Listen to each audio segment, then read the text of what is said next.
right. Some time has passed, and we have some mostly depulped cacao seeds with a little root popping out the top. And you can see most of them, if not all of them, are like that.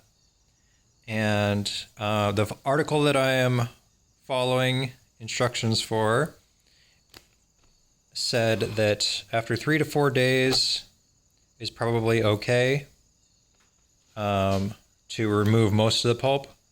But I'm very paranoid about this because I have failed once already. So I soaked them for longer than that, cleaning them every day to get more pulp off.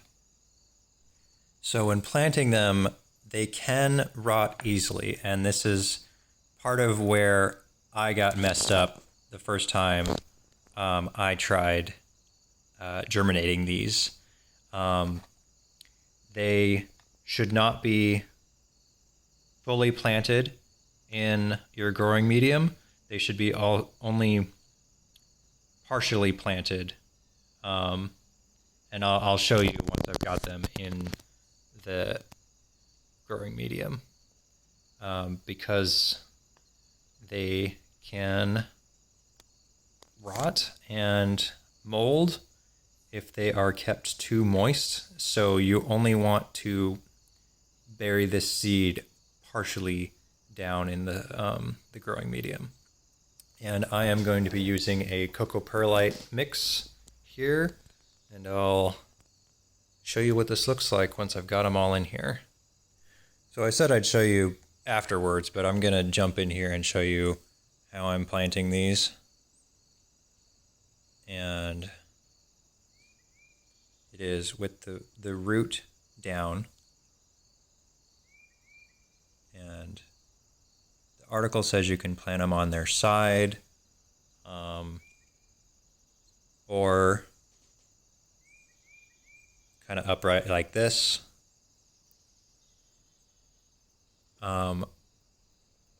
But you're not burying the seed. And I've got a lot to plant, so this is going to take me some time. But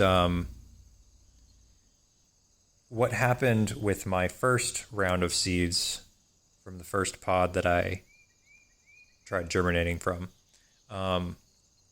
was not only did I not use cocoa perlite or a lighter growing medium, I used a heavier one.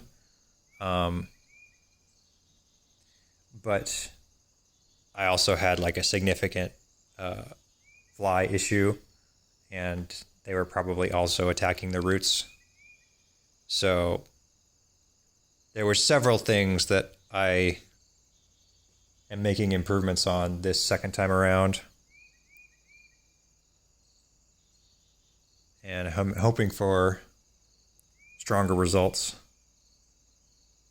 And I believe I also buried the seeds a little bit deeper than I'm doing this time. So the rot issue definitely did not. They all had it. None of my seeds made it, unfortunately.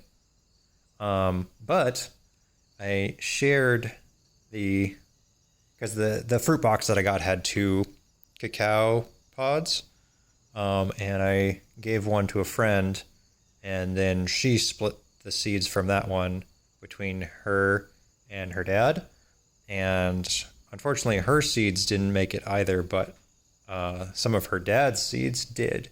So at least the first set of pods that we experimented with wasn't a total waste. Like, we learned something, but at least one of us got something to germinate. But I think this is going to be much more fruitful, pun intended, this second time around. In terms of watering, the article says that they do not want to be overly moist. So I'm going to make sure I check this and am not just watering for the sake of watering. I got to make sure that this really needs it before I haul off and water. Which you should do with everything, but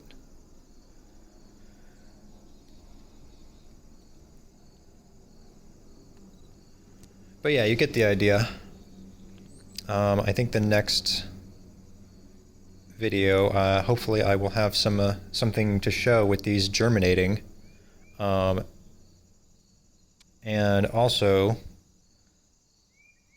it says that once they have started germinating, you may have to physically remove the husk of the seed in order to allow the sprout to fully emerge.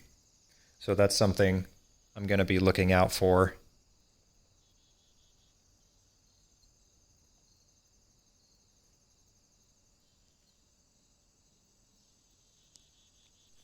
So I had exactly 70 seeds.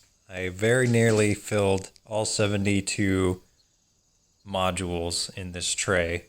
That's quite something.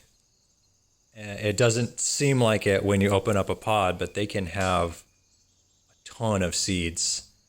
They can have anywhere from like 20 to 40 seeds in one pod from what I've read. And this, I got 2 decently sized pods. They're not the biggest that you can get, but I had 70 seeds between the 2 of them. And here's what we're going forward with.